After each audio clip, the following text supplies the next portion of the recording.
श्रीराम समर्थ.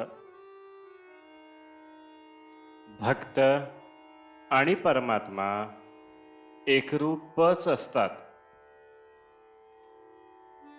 आमच्या हातून वारंवार चुका होतात असे तुम्ही म्हणता. लहान मुलगा चालताना अडखळतो, पडतो किंवा बोलताना बुबडे बोलतो. त्याचे आईबापांना कौतुकच वाटते. त्याचप्रमाणे तुमच्या चुकांचे मला कौतुक वाटते. चुका सावरण्याच्या तुमच्या प्रयत्नांचेही तसेच कौतुक वाटते.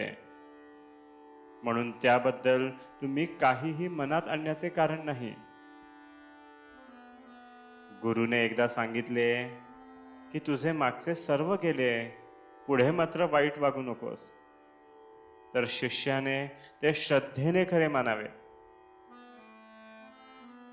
आपल्या हातून होणाऱ्या चुकांचे परिमार्जन नामच करू शकते.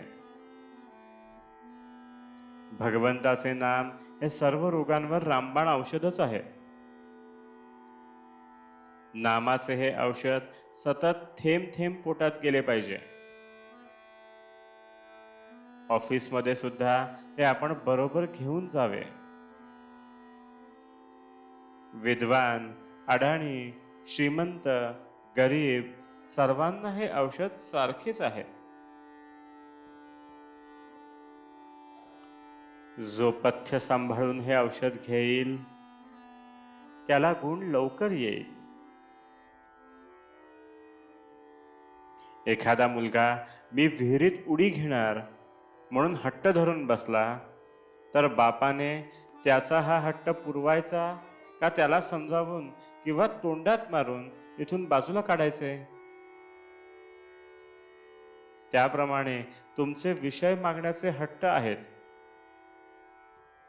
खरा भक्त कधीही दुःखी, कष्टी असत नाही, आपल्या समाधानात असतो.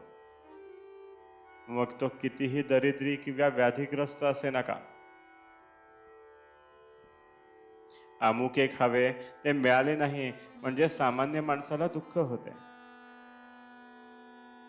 भक्ताला कसलीही आस नसते, त्यामुळे त्याला दुःख नसते. तो आणि परमात्मा एकरूपच असतात. परमात्म्याची इच्छा हीच त्याची इच्छा असते. सगुणाची भक्ती करता करता त्याला मी चा विसर पडत जातो. मी नसून तूच आहेस ही भावना दृढ होत जाते.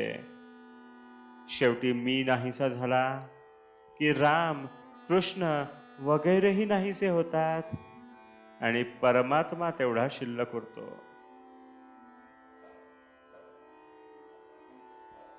आजारामधून उठलेल्या अशक्त माणसाने जसे काठीच्या आधाराने चालावे, त्याप्रमाणे प्रापंचिकाने सगुण भक्तीने तरून जावे. देहबुद्धी असणाऱ्या माणसाला सगुणा वाचून भक्तीच करता येणार नाही. भगवंताला आपण सांगावे की भगवंता, तुझी कृपा मजवर असू दे आणि कृपा म्हणजे तुझे स्मरण मला अखंड राहू दे. यातूनच त्याची भक्ती उत्पन्न होईल. भगवंता वाचून कशातही समाधान नाही, त्याच्याशिवाय जगण्यात आनंद नाही. जो भगवंताचा झाला म्हणजे त्याच्या नामात राहिला, त्याला जगण्याचा कंटाळा येणार नाही.